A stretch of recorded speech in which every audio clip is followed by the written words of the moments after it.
You talked about the paleo zone diet being sort of the optimal version of the zone, and And all 6 people in the world who can follow it would agree with that. all right. So you explain it as key points: 2 pounds of vegetables per day, and also I guess 6 or 7 grams of omega-3 fatty acids. That's what I guess scientists think now. Our best Paleo estimate, man. yes. Yeah, right. But you've based your recommendation for the ideal AA-EPA ratio on the Japanese population, and they only consume 2.5 grams of omega-3 per day, and also, I mean, arguably have a higher glycemic load diet with noodles and rice occasionally. I mean, lots of fruits and vegetables still, but higher glycemic load than Paleo man. So I'm wondering if the Paleo diet is not actually optimal, because it seems, just looking at the diet, that Paleolithic man would have had a dangerously low arachidonic acid to EPA ratio, and would have had decreased immune function or increased bleeding, any of those other problems that come with a low ratio. So I was wondering if you could just explain that maybe. Well, in the Japanese population, you can now do some sub-selection. There's a part of Japan that's not part of mainland Japan. It's called Okinawa. And Okinawans really have a different, completely different diet than the Japanese diet. One, they eat virtually no rice. It's very hard to grow rice on a volcanic island. 2, they eat a lot more fish.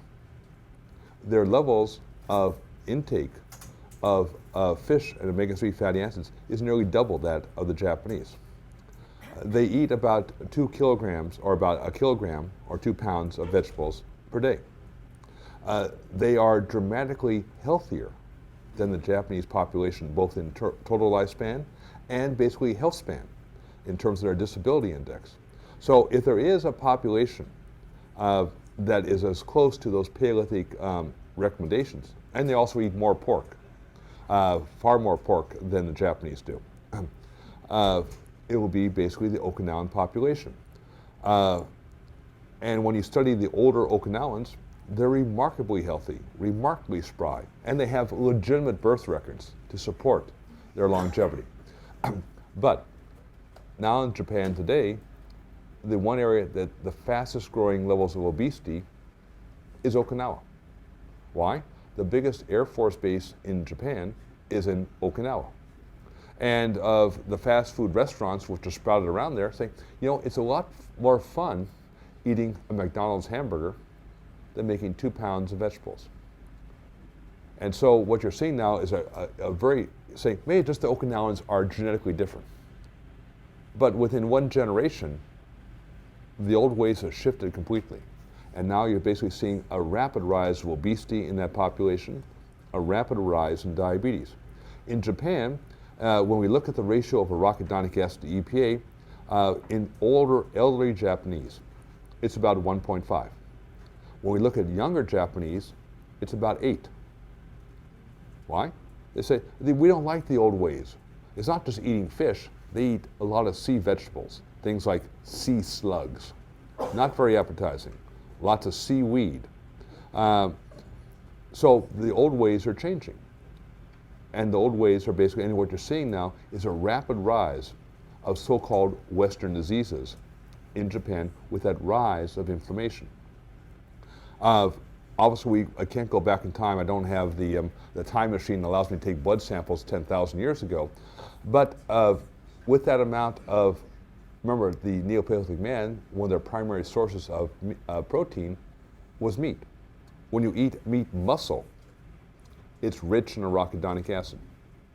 So they'd have to have that levels of EPA coming in. And remember, if they had a poor immune system, you wouldn't be here today. They would have been dead, couldn't pass their genes along. So again, what we do, we try to learn from the past. We don't live in the past.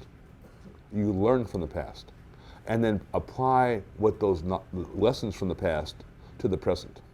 So we can take the best of what we know and try to put together what would be an appropriate dietary program that's in most maximum harmony with our genes. And don't do it unconsciously. Say, I will only eat things I can spear with a fork or a knife. It's not saying, that's a good starting point. But saying, okay, what can we learn from a knowledge of our best estimates of 10,000 years ago? What can we learn from the old Okinawans before they all die? And how can we apply that knowledge to the foods we eat today? It doesn't say you have to eat only Paleolithic ingredients. Saying, no, you can use that. Can you put together modern foods, maybe highly technological foods like in molecular baking, that can reproduce the same responses that we now know that were an integral part of our survival as a species up to this point in time. So that's the benefits of basically, yes, everything is an estimate, everything is really a guess, but a guess that you can basically now do scientific experiments.